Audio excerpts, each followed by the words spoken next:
So I just watched the most hilarious comedy I've ever seen, which was a podcast called Neurotic by these two dudes who I think are both Australian, and they're just like super deadpan and hilarious. So I've always enjoyed comedy. I've always been like super weird and different. Turns out I'm ADHD, which is the hit new internet term for both wow, I can't talk.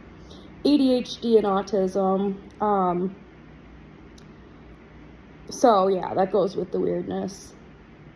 And I don't know, I might try to start putting some comedy out there because I find that YouTube is a very low risk platform compared to like TikTok or Instagram, where everyone's super competitive and you have to be like really hot and look like one of the Kardashians in order to be successful, or be extremely basic and just kind of like lip sync to something and like put text over it. And yeah, the less original the better apparently these days.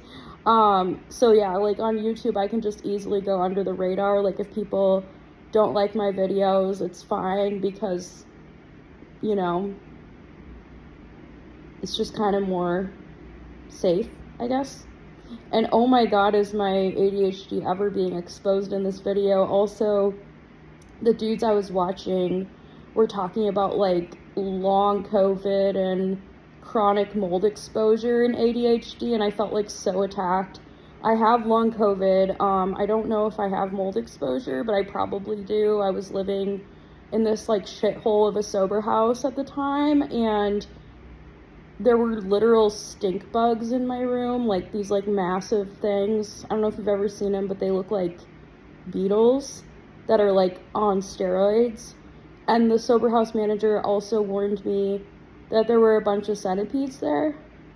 And she said she would get an exterminator for the stink bugs, but she never did. So instead, my housemate told me to drown it in a tub of dish soap, as if that was really inventive and the best solution.